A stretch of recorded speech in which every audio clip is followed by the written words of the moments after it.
In the world of crocodiles, size is everything. And this one is an absolute monster. At 6 meters long, he's the boss of a gang of reptilian killers. The gang takes down and takes apart any animal within their grasp. But everything belongs to the boss. He rules by sheer size and explosive violence. He will maim or kill to keep control. But this year, a young male takes on the brutal hierarchy of the Croc ganglands.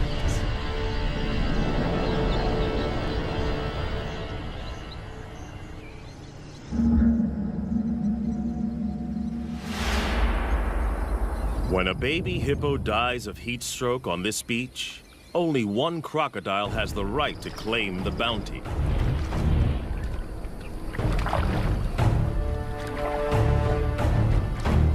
He is the Croc boss, the godfather of the ganglands. In crocodile hierarchy, size is power. And for many, many years, his 1,000 kilograms has topped the scales. As biggest croc on the beach, all food is his.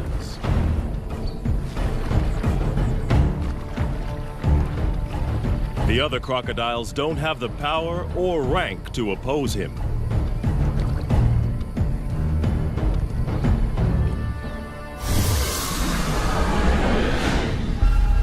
The boss didn't discover this carcass. One of the subdominant males found the prize. At 3 meters long, he is no small crocodile, but he lives on this beach and feeds at the discretion of Croc Boss.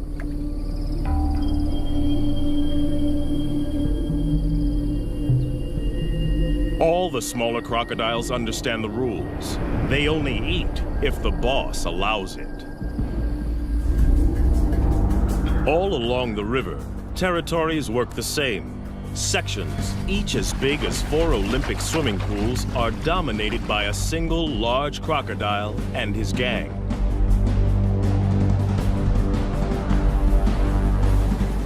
Croc Boss is the biggest of them all. But for most of the year, there is a peaceful truce between him and the other leaders.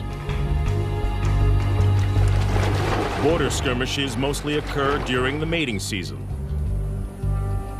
Smaller crocodiles may join the gang as long as they obey 3 simple rules. Croc Boss gets the best food. He is respected at all times, and only he mates with receptive females. Gang members break the rules at their peril. But there is always a younger rival, trying to get big enough to become a boss in his own right. These pretenders are shadow bosses, waiting for their moment. We call them phantoms. There have been other takeover bids. A smaller male tried to mate with one of the boss's females.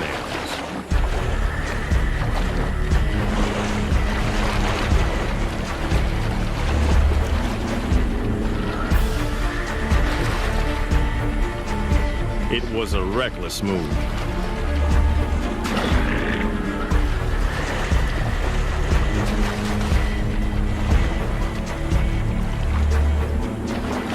The challenger's bony armor was no match for the boss's brutal bites, as powerful as a trash compactor.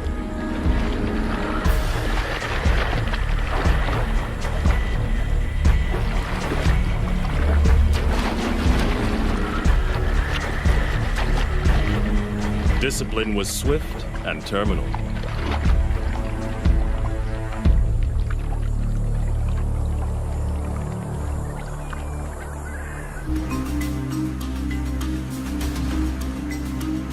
This Croc Boss's territory in Africa is a stretch of the Luangwa River in Zambia, in the South Luangwa National Park. It's a crocodile killing field, especially during the severe dry season. Inland lakes and pools dry up. And the river is the only water for kilometers around. All animals in the area must make long treks here to drink. And in 40-degree heat, many don't make it. The river's a lifeline and a death zone.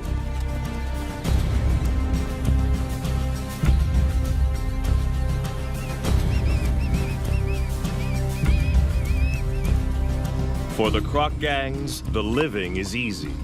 Even the smaller ones get to feed.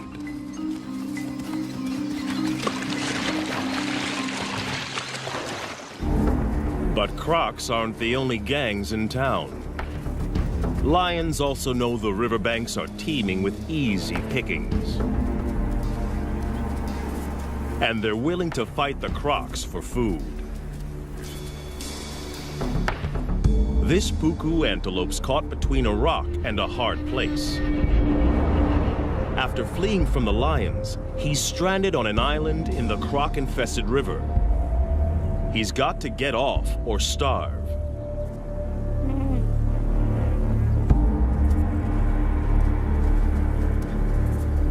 The lions won't swim after their prey. They'll wait for it to make a mistake.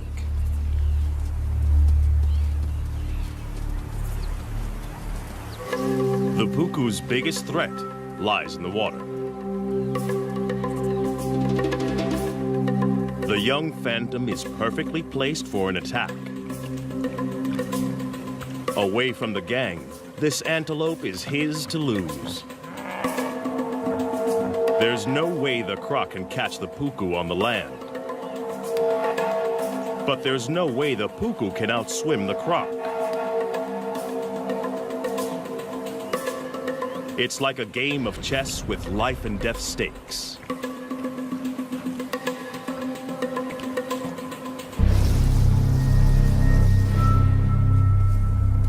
The puku has to use the land to put as much distance as he can between himself and the waiting croc, and figure out the shortest swim possible. The croc must anticipate the puku's escape route.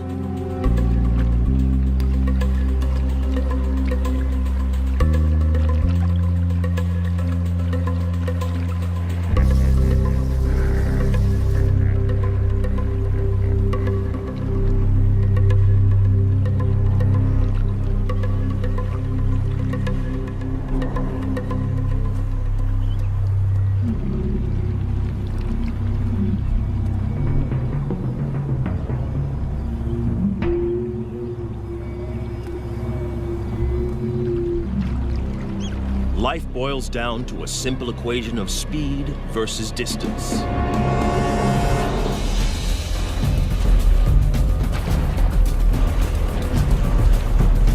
The croc submerges like a torpedo to reduce drag in the water.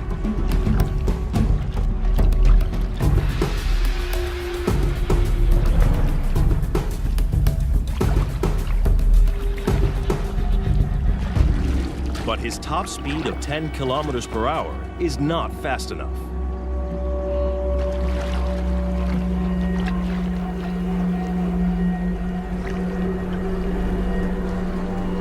The puku's calculations pay off. He's foiled two top predators.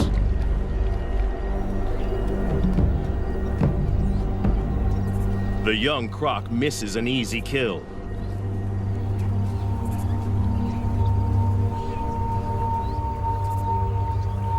His solo hunting attempt is a failure.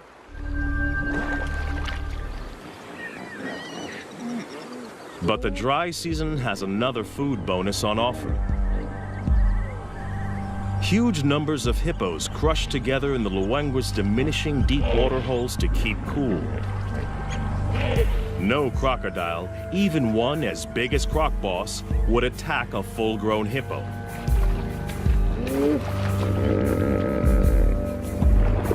They are way too big and dangerous to take on.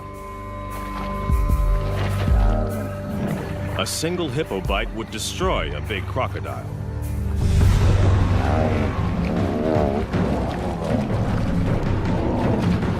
But the crocs don't need to try to kill the hippos.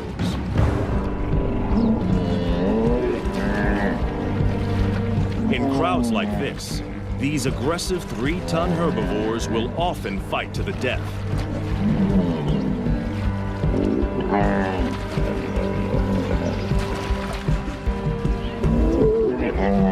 Leaving the croc gangs with a meat bonanza. A hippo carcass is one of the rare occasions when rival gang members join forces. Up to 200 crocs from different factions feed together. In fact, this cooperative frenzy serves a useful purpose. Crocs' jaws don't move from side to side. When the carcass is in water, they need others to pull against to help them rip off hunks of meat.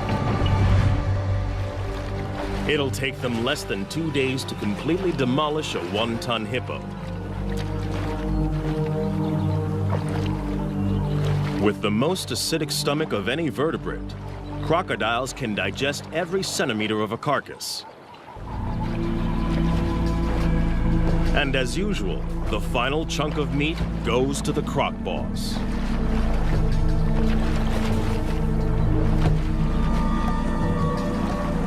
No other croc has the power to argue. Cooperation is officially over.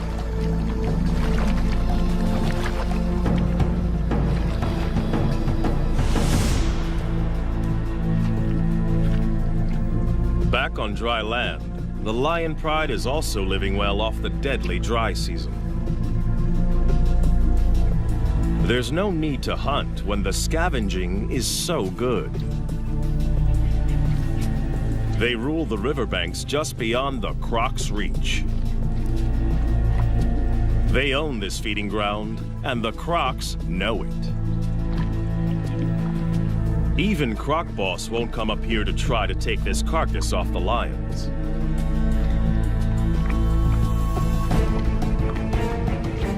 But anything that dies closer to the water is in no man's land, and that means war.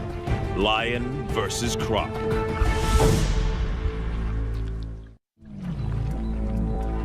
A dead elephant offers up a gigantic feast for the croc gang. They didn't kill it. The deadly dry season serves up another meat mountain. In this brutal time, even elephants are vulnerable. They need massive amounts of water, up to 200 liters a day. If they don't get enough to drink, heat stroke can quickly kill them.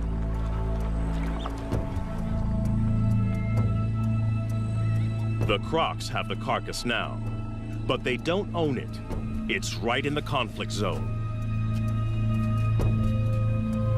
The lions have started feeding on it, and they haven't finished. This prize is too big to give up without a fight.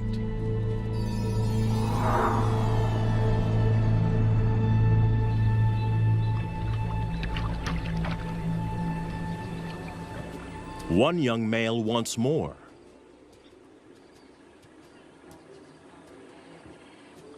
His scrappy mane indicates he's barely 2 years old, but he's big and dangerous.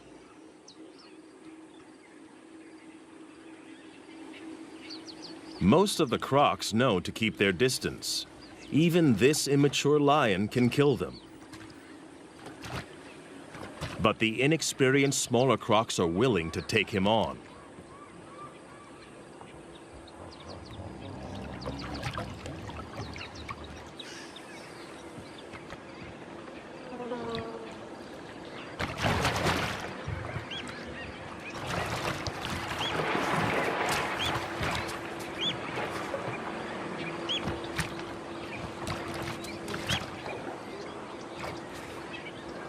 This is not a competition Croc Boss needs to get into.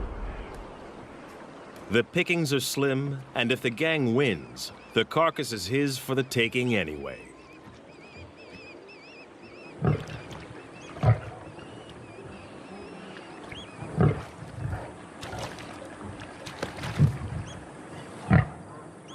Without backup, the young lion isn't sure of himself.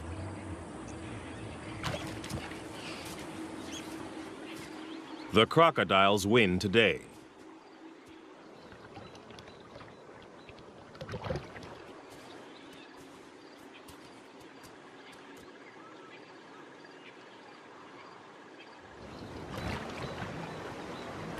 The gang now goes to work as fast as they can.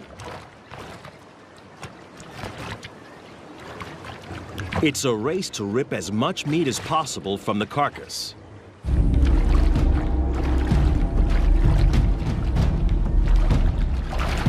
The young pretender wrestles a leg joint away from the smaller gang members.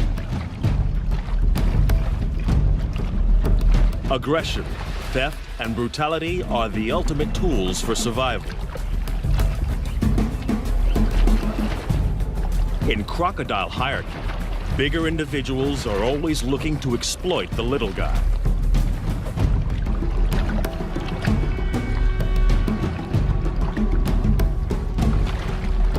The smaller crocs have learned well from the master.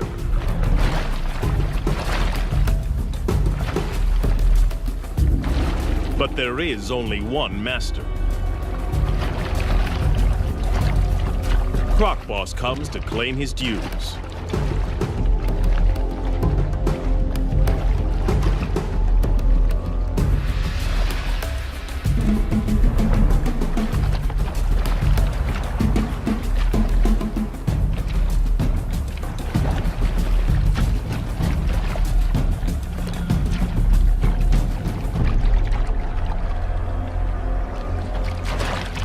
For the smaller crocs, the feeding is over.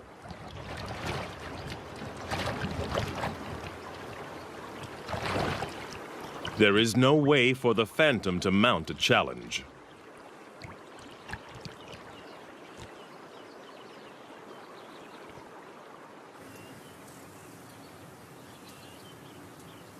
To have any hope of running the gang, he must bulk up. And he can't do that on leftovers from the boss. He's got to find his own food. And the numerous drinking pools next to the river provide the perfect hunting ground. Every morning and evening, the antelope journey here to quench their thirst. A perfect opportunity for an ambush.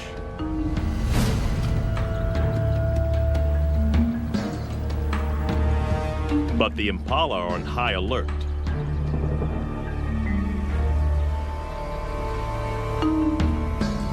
To have any hope of catching one, the young croc must find the perfect pool in which to disappear and wait.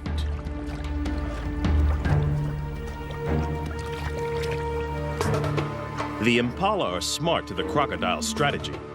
They try to drink together where there's safety in numbers.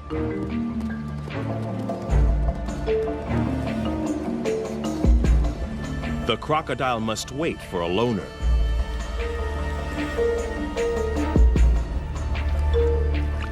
The trap is set.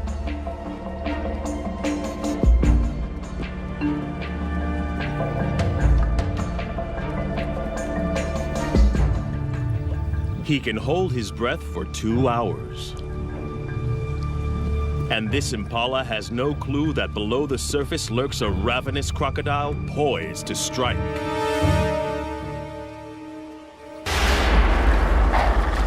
The young croc blows it. Impatience costs him a meal.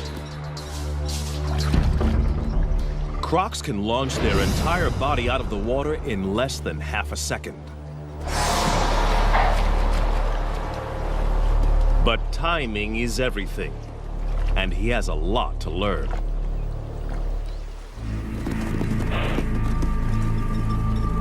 The prey is spooked. The hunt is over. It's a half chance for the lions.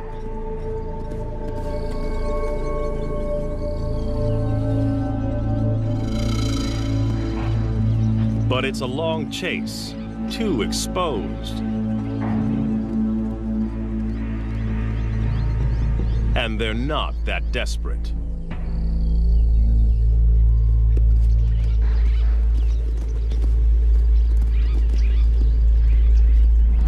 They don't have to try too hard. In the dry season, death is always just around the corner.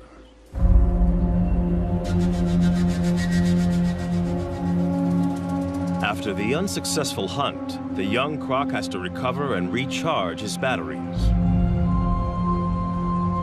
Crocodiles bask to keep their body temperature up and digest more efficiently. Crocodiles are not cold-blooded. Their bodies are as warm as ours most of the time. They just have to work harder to keep their temperature between 33 and 35 degrees. Phantom needs to regain energy. During extreme exertion, crocodiles build up a huge amount of lactic acid. This is toxic and must be eliminated from their systems. The only way is rest. Part of Croc Boss's success is his energy strategy. He lets the smaller gang members exert themselves. They work and he eats.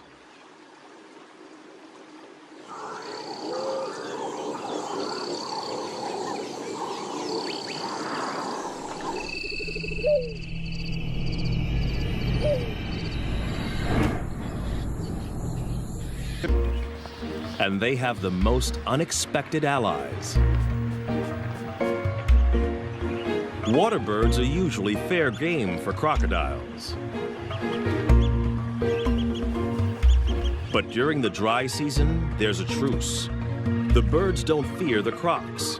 Instead, they collaborate with them.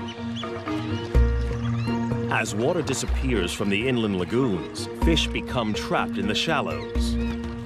Jammed together, they are easy for the birds to catch. Every attempt nets a mouthful of fish. The crocodiles benefit in exactly the same way and work with the birds to corral the fish into ever tighter spaces.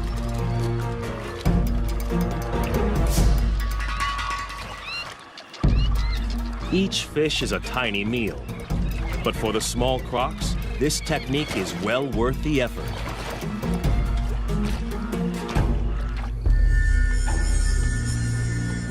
But for a monster like Croc Boss, chasing small fry is a total waste of energy. He'll wait and preserve his energy for bigger game and other activities that are his alone to enjoy.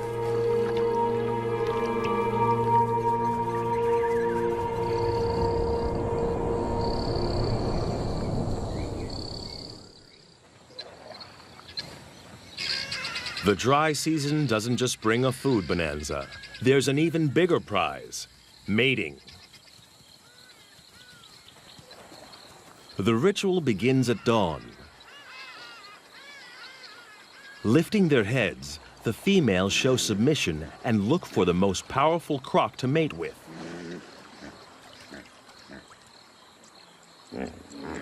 The boss raises his body and literally stands out in the river.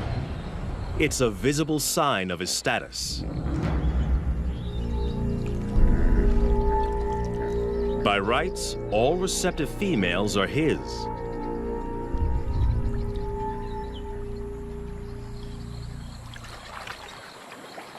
But the young pretender is also drawn in.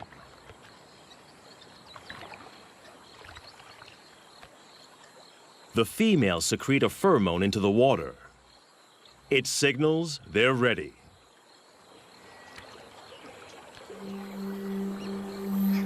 But even the boss must perform before he can mate.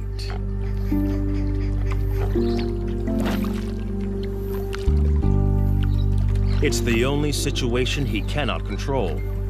The final choice is made by the females. In mating season, females are permitted to wander through rival gang territories as they check out potential partners. The boss's head slaps and bubble blowing are the croc equivalent of beating the chest.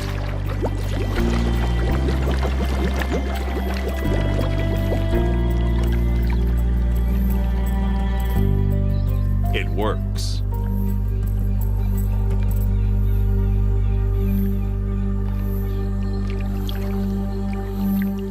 The smaller male can only watch. For a one-ton monster, the boss's mating ritual is surprisingly tender. He blows bubbles that delicately tickle the female's sensitive neck area.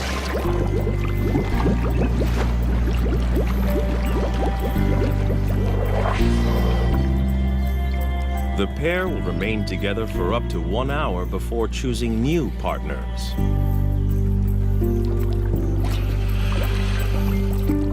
But one smaller female is not prepared to wait.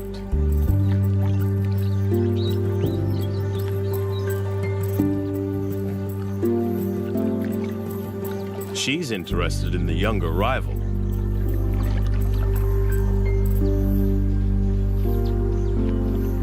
The boss's dance is coming to the end.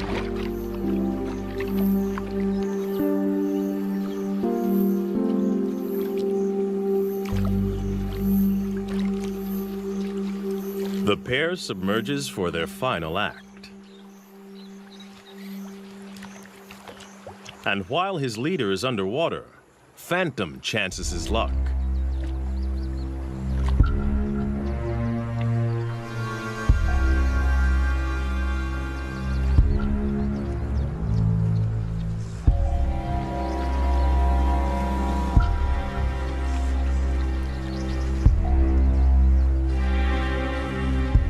But the boss didn't get where he is by being inattentive.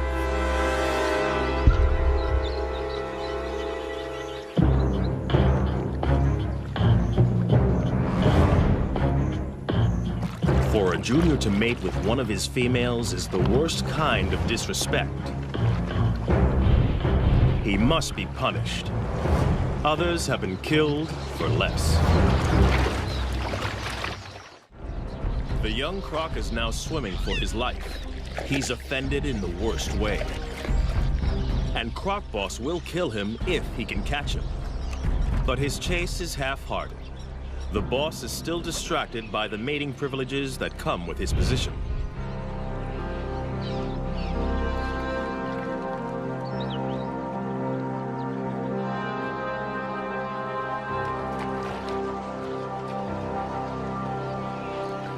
The young pretender gets off with a warning bite.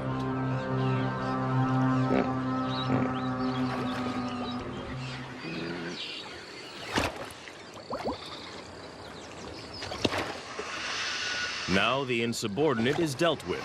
The boss can return to more gentle pursuits.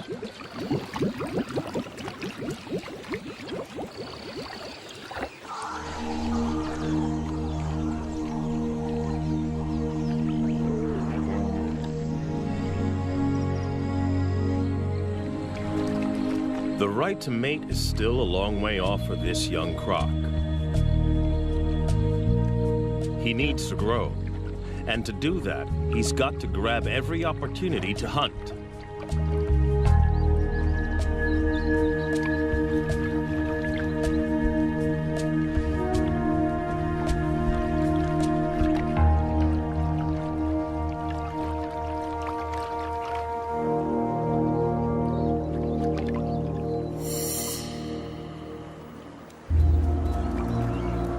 Fortunately, the relentless dry season serves up an endless convoy of thirsty prey.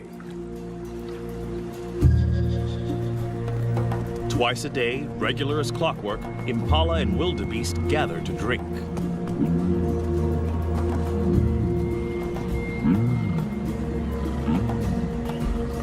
It's another chance to make a kill.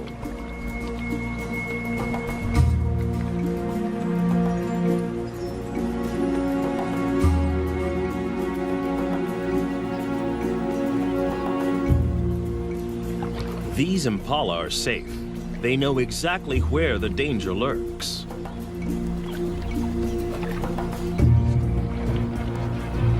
Some even follow the croc to keep an eye on him.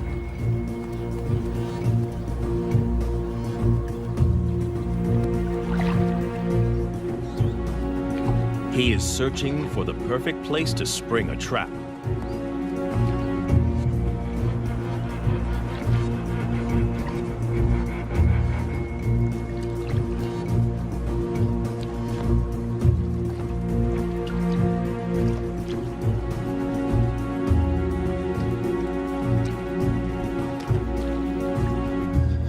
Even when he finds a likely pool, watching impalas raise the alarm. They snort to warn others to stay away from this drinking spot.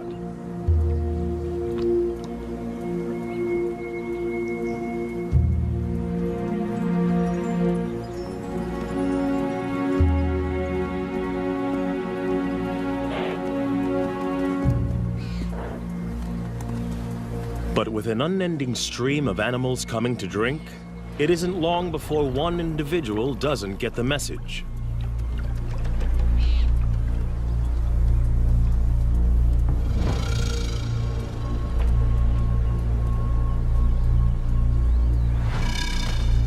Even though this impala senses something, it's compelled to drink.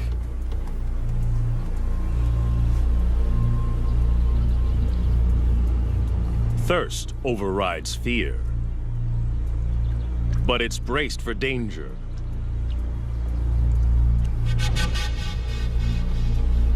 Every muscle is hardwired for escape.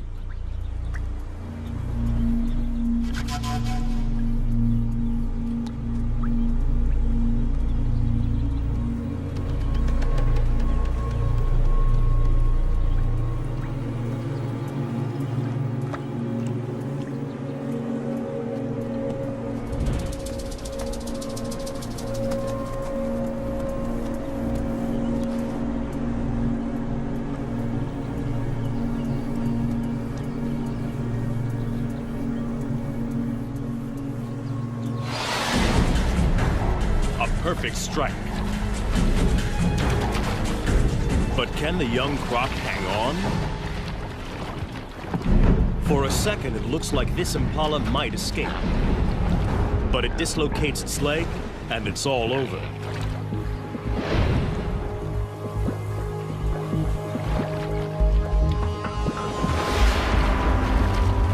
The timing of Phantom's ambush was a tiny bit off. He only manages to grab the impala's horn and is forced to bite again. But in the struggle, the impala's leg is tangled in its own horn, and it's all over.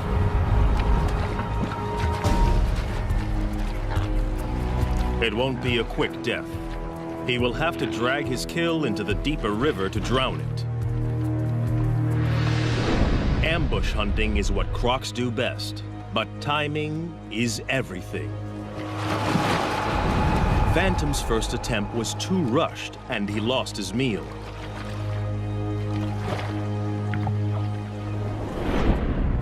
But the young pretender is learning. This time, he patiently waited for the impala to make a crucial mistake.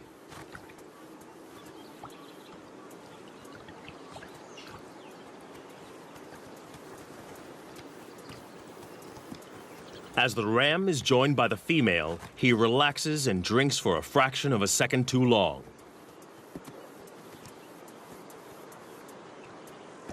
A fatal error.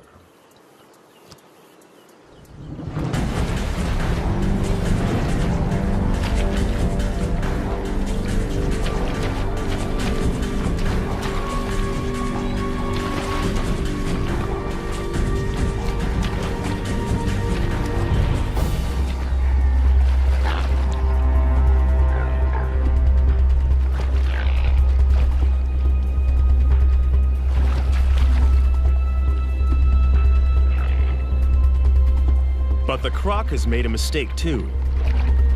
His perfect ambush is in full view of the gang. Now he must fight to keep it.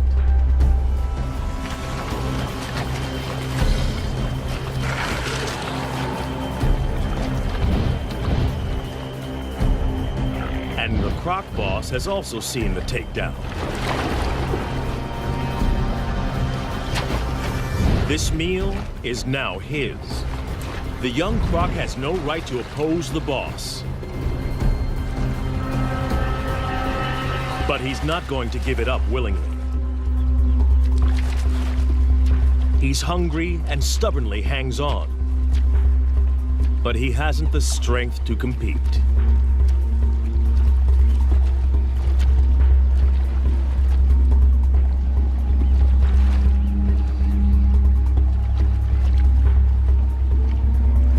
rest of the gang fights to get a bite onto the impala.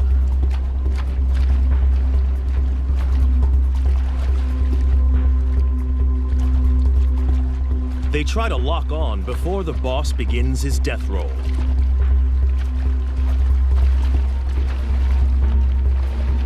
As the giant spins, he literally tears the impala to pieces. Any of the gang that can hang on may end up with a big chunk of meat. The impala has gone from living animal to meat chunks in a couple of seconds. Some of the gang manages to snag a piece, but not the pretender. In the ganglands, catching the prey doesn't guarantee you eat the prey. Hunting and fighting are a major drain on a smaller crocodile's energy reserves. Phantom must rest to build up his strength.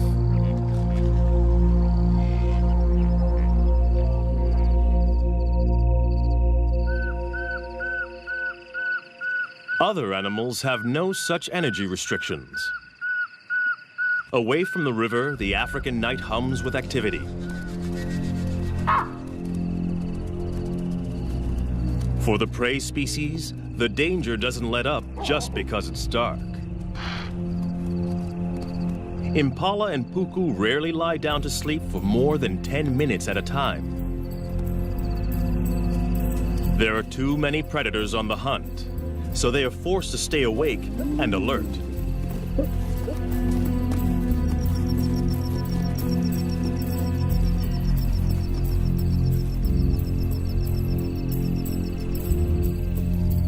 Lions take advantage when the crocodiles can't.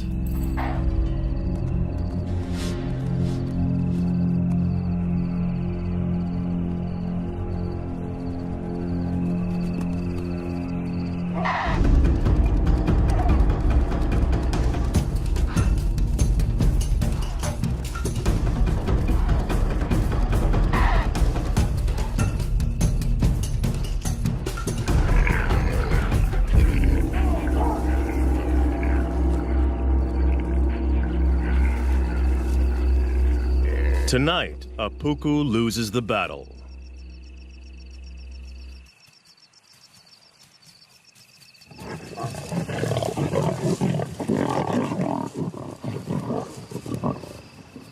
Dry season around the Luangwa River is not a good time to be a herbivore.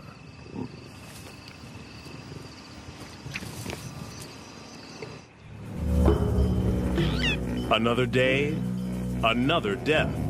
Another free meal for the croc gangs.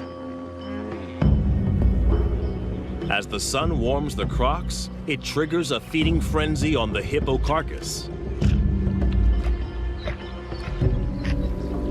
Crocs from multiple gangs wait in line to feed. Territorial differences set aside for the moment. Size determines the order, and the biggest eat first.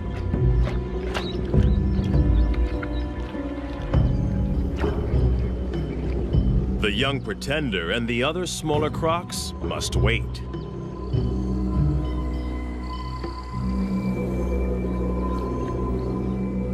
The boss has torn away a huge hunk of the dead hippo. And in a strange twist, he is now being harried by a living hippo. One of the few creatures that can kill a big crocodile. In a bizarre scene, the croc boss is being menaced by a huge hippo as it consumes his dead relative. At first glance, this looks like a challenge for food. But hippos are exclusive herbivores.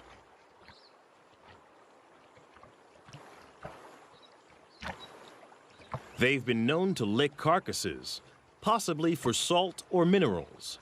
But something else seems to be going on here. Perhaps like elephants, the hippo senses the death of one of its own. But it looks like the hippo is being aggressive. Perhaps this is some kind of primitive emotional reaction.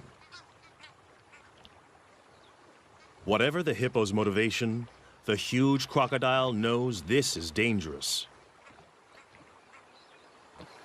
With 50-centimeter-long canines and a bite force 27 times more powerful than a human's, this hippo could easily skewer the huge croc.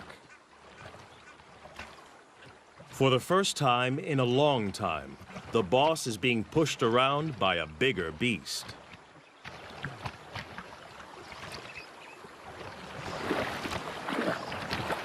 It's time to retreat.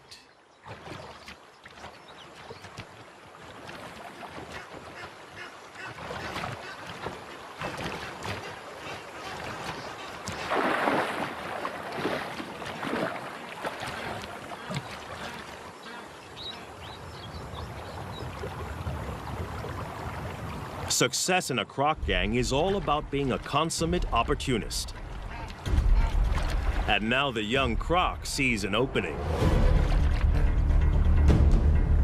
A chance for food. Perhaps the possibility to gain ground in the gang. But the croc boss doesn't share. And this bid for food has been interpreted differently.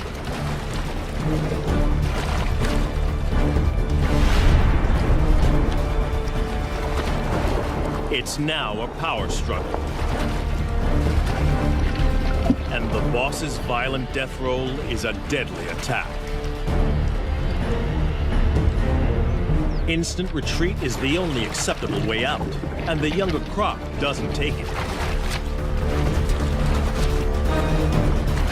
This can only end in one of two ways: death or injury to the smaller croc.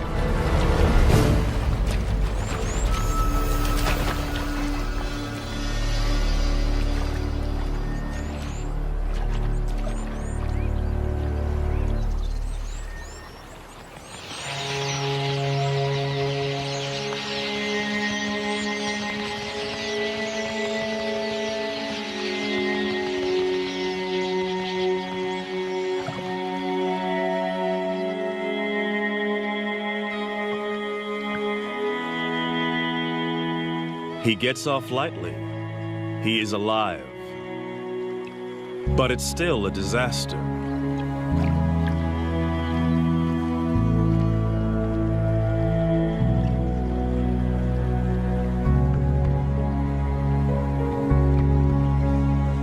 He pays for the transgression with his own flesh and blood.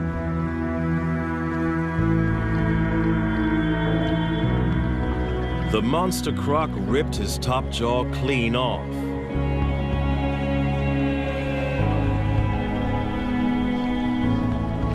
Amazingly, the smaller croc will survive this hideous injury.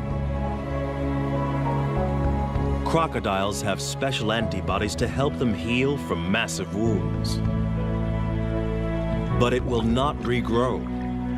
He is not just deformed, but terribly handicapped. His journey to the top position is over. From now on, he will be the last in line to feed. The croc boss and every crocodile, small or large, must now be shown subservience by the challenger. Even by nature's own harsh measures, the croc gang lands are a brutal environment, where size and uncompromising violence rule.